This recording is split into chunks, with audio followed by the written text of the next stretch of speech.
Hey everybody, you're watching another episode of Winston Walks, or as I also like to call it, Walking with Winston. We are in downtown Toronto. We're walking along Gerrard Street, and it's a nice,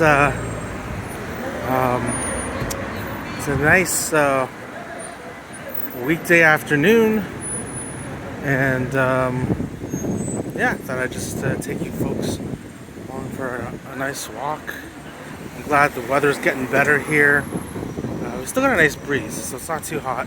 Granted, when it gets into the sun, it's hot, but hey, no complaints. Better than the snow we see here. So, hope everybody is having a great summer. Thanks for walking with me. Let's see here.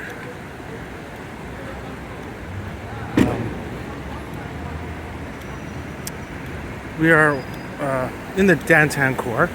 There's so a couple of things about interesting happenings within Toronto. I thought I'd also kind of talk about in addition to showing the city, but also kind of local news and things like that, and it's kind of what I've seen as well as growing up as a Toronto native, living downtown, etc. The changes, etc. Because there have been obviously a lot of changes, some good, some bad, but what's interesting was that I was watching on the news, and today they are announcing that they're speeding up now the distribution of alcohol. Now they'll be in corner stores, convenience stores, etc. So you'll be able to get it pretty much anywhere. Oh, grocery stores as well, but certain grocery stores like Metro already have it available, so you can get your alcohol there. What is interesting is that now I know it's a philosophical argument, because now the theory is that if it's humane it's more humane to distribute things like alcohol and narcotics to folks who are addicted, rather than make them suffer. And the theory is that they're doing things to get it, or not doing it in the safest manner. So again, it can be argued, because within Toronto right now, you can also get essentially weed. There's a lot of weed shops we have. There are a lot of safe injection sites down here as well, so you can get obviously different narcotics there. There was talk of basically legalizing like hard drugs down here to do publicly, right? They thankfully have changed their mind on that. They turned that down.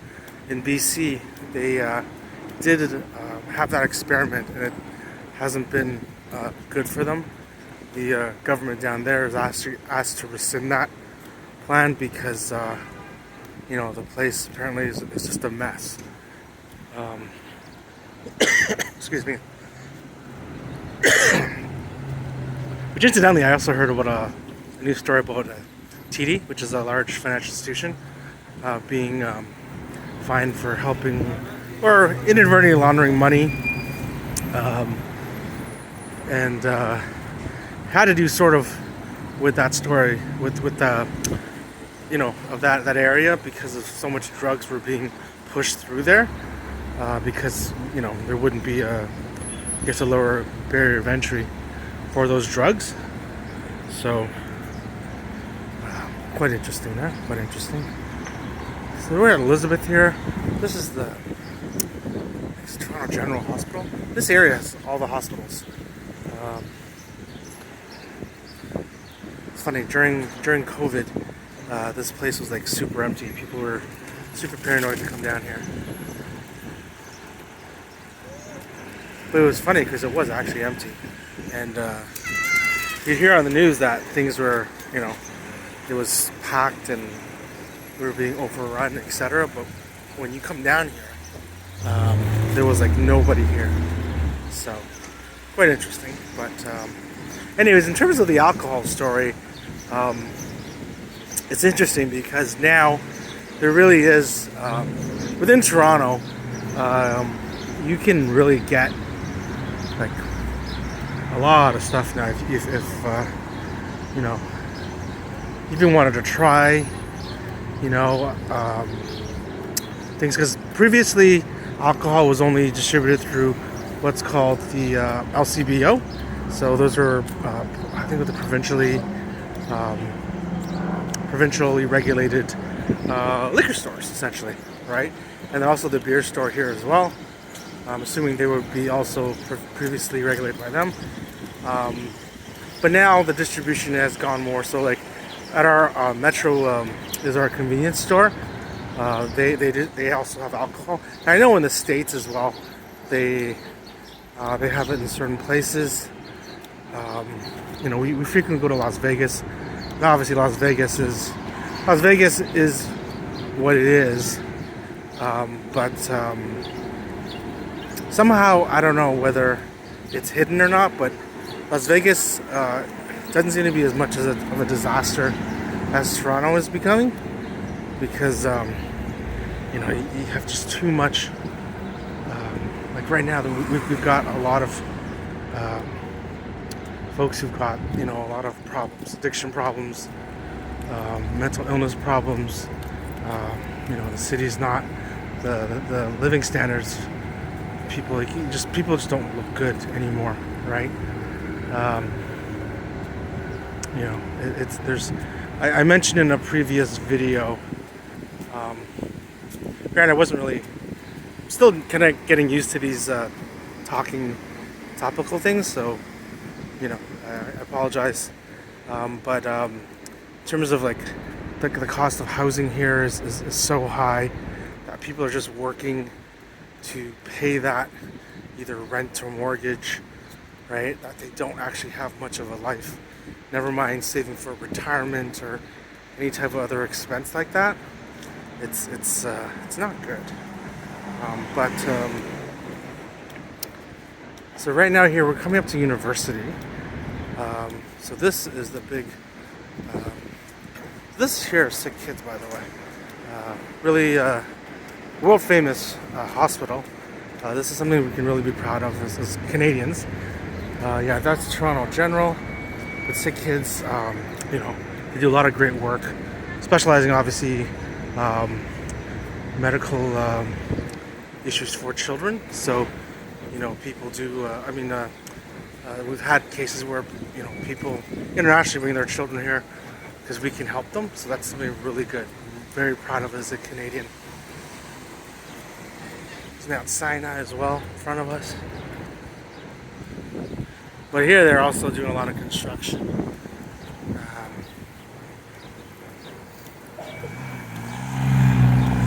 But also the long-term effects. So we have public health care here, though frankly our taxes are very high. So you are paying. I know people think it's free, but depending on, I guess, kind of how you see it, it's not really free. And then also it takes forever to actually get health care, and a personal doctor is very tough to get as well now. So but in terms of what we're also doing in terms of legalizing these narcotics,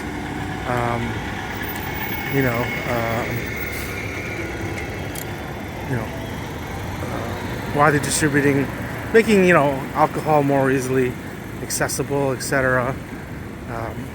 What are the long-term effects on our health system as well?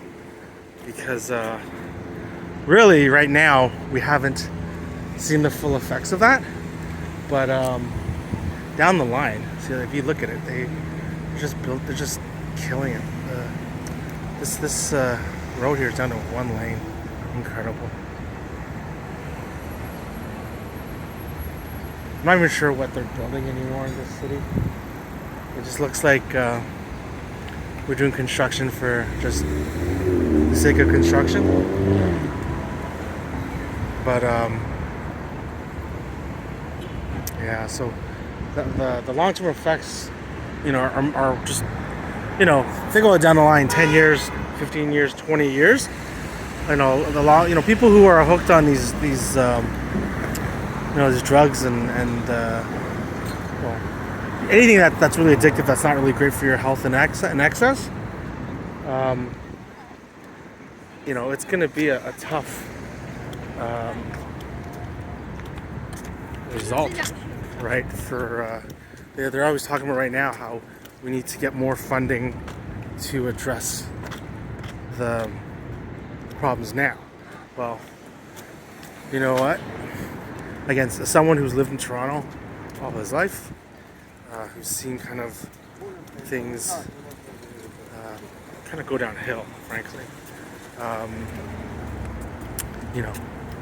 The effects are,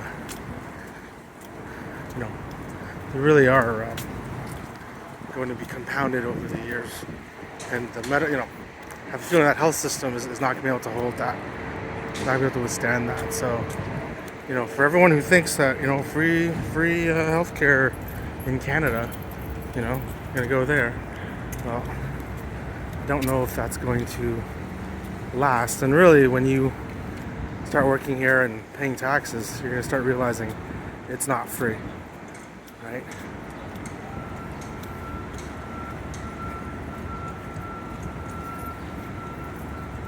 And we also have a progressive tax system here as well.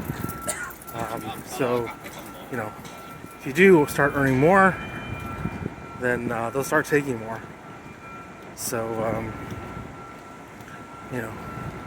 that's going to be a very, it'll be interesting to see, because as is already, our government is we've got so much debt here, it's incredible. The government, the interest payment, the interest costs are just crushing us. And it was interesting too. We had this conversation the other night after a J game. I was eating at this gentleman's place downtown there. It was on Queen Street, and wasn't Gabby's, it was somewhere else. But he was that, and it's interesting because he's got a good affordable product, for the meal. He doesn't overcharge. It's convenient. Obviously, it is downtown Toronto, so I understand the costs and everything. But it's good food, right, as well. Good service. And it was interesting because I asked him. I said, "Why don't you open later?" Because he generally closes about 10 p.m., 10:30ish, right? And the J games don't get out till about 9:30, let's say, right? So sometimes when we get there, they're just closing, etc. So we don't want to bug them, right? But it was interesting because I was thinking to myself, like, again, when I was younger, restaurants used to open up a lot later, right? So you can go around and get a meal, a lot of places till like, Jesus, like 1 o'clock. 2 o'clock was usually bars, right? But I was asking him, like, why don't you open up, later, right? And it was funny because he said to me, he goes, he's told me, obviously his rent is high here, downtown Toronto. However, he said, you make a killing because there are some places that open up till like 4 a.m. However, he's telling me that the reason why he doesn't do it is just the craziness of this city, right? Because he's telling me that before, because I didn't remember, he used to open up a little bit later, right? But what had happened was he would get people doing like crack in his washroom, things like that. And he says it's just too much problems that he would encounter, or his staff would, no one wants to work that for, like, I don't care how much you pay them, right? Like, some people just, it's crazy, right? Like, you have to deal with that. You don't know what the person's going to do because they're high. It's crazy. So that's why he told me he could open 24 hours theoretically, but it's just he doesn't want to do it because, well, he himself wouldn't have the a life to live. And then also the fact is, he also didn't want to, like, he couldn't find reliable people who would want to work that shift. Well,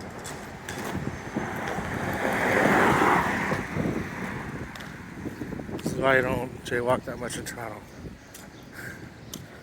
People are nuts. But it was interesting because he was telling me, even, like, he is leaving free money. He knows this on the table. And, back when, you would never do that. You would, you try to get as much as you can, especially with a small business. But he was telling me it's just not worth it, right? So maybe hopefully now with the summer here, they'll open a little bit later. But because it is, good food and stuff, and we, you think for a large city like ours, supposedly, we'd actually be, we'd actually have, like, places you can go and just grab, any type of food, at night locally, right, and just bring it back.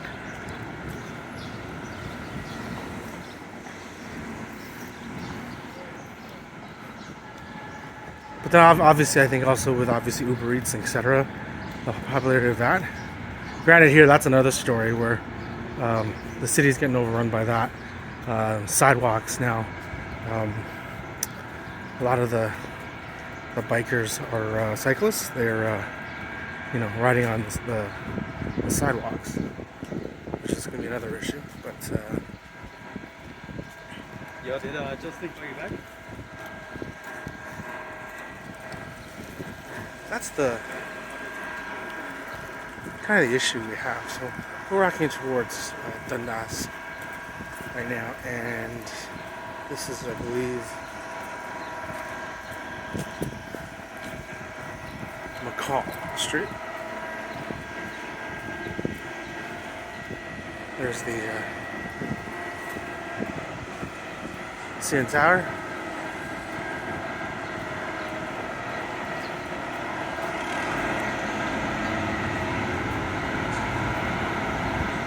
Beautiful church.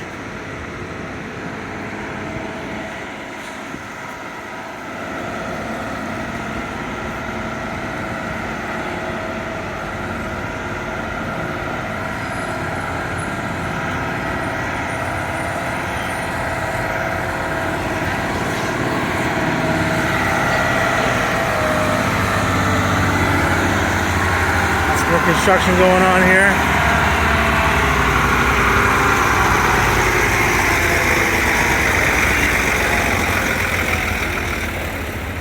I'm gonna cross here as soon as these guys go.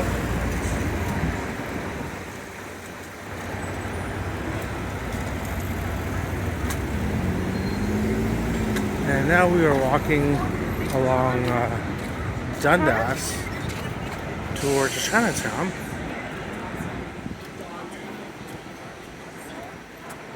On this beautiful day.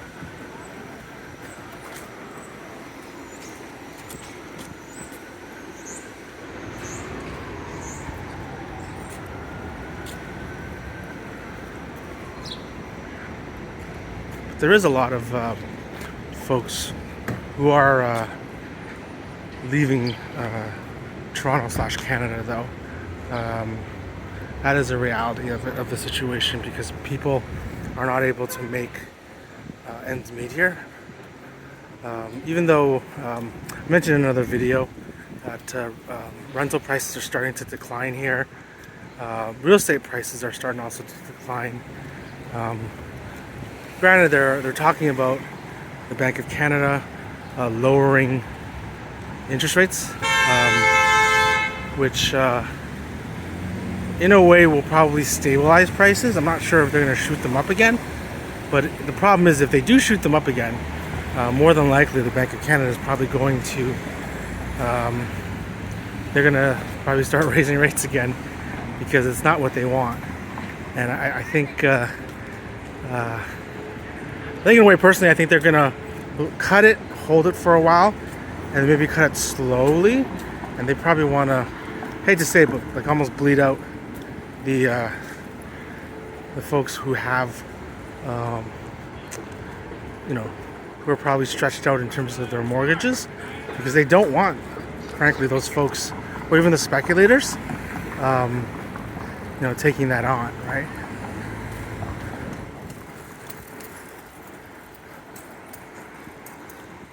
And then also with maintenance costs here, because we have a lot of condos in Toronto, and maintenance fees are now starting to go up. There's talk of that, and there's also calls for. Oh, this is a sightseeing Toronto.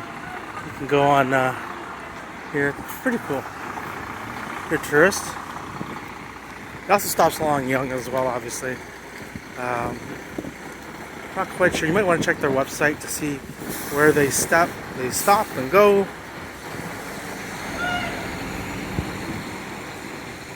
Oh, I just missed those folks. That's unfortunate. Somebody just missed the bus. So we're heading Beverly and Dundas.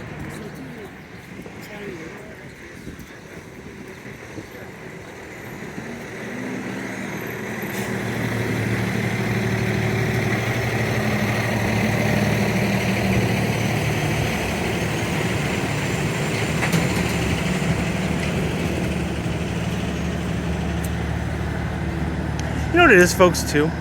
I also found that obviously it's from perspective, right? Because I've lived here all my life, so I kind of understand things from see things obviously from a different perspective.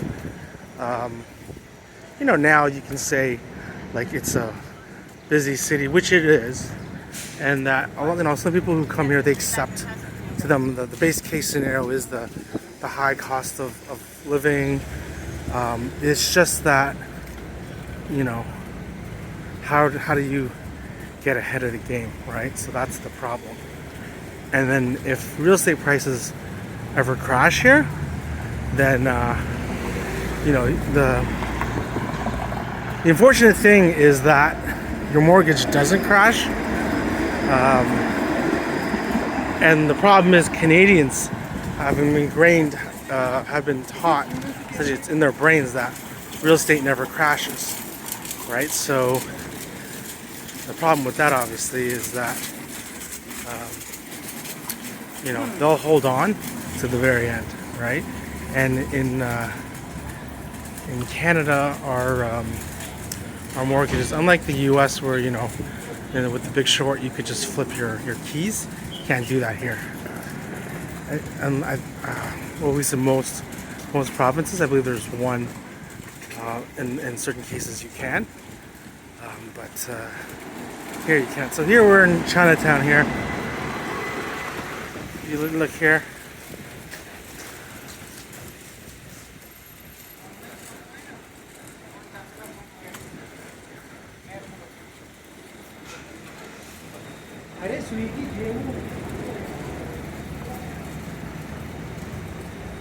On a beautiful day here. There's the good old TTC. They've been short turning like crazy because of obviously a lot of the construction.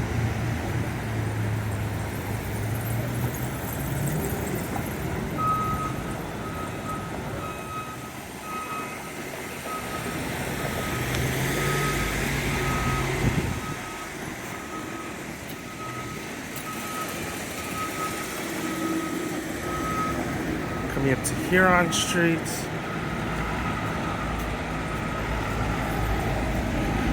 Whew, it's getting hot here. Alright folks, I think I've Well, actually, oh, I've taken this one longer. But thanks for watching. I'm going to end my walk here. My name is Winston. I live in Toronto. Um, if you are a tourist or someone's, prospective tourist, someone who's thinking about moving here, or someone who's local, or someone who just enjoys this content, I hope you get something positive out of it. I thank you for watching. Thanks for walking with me, and I'll see you in the next walk. Bye-bye.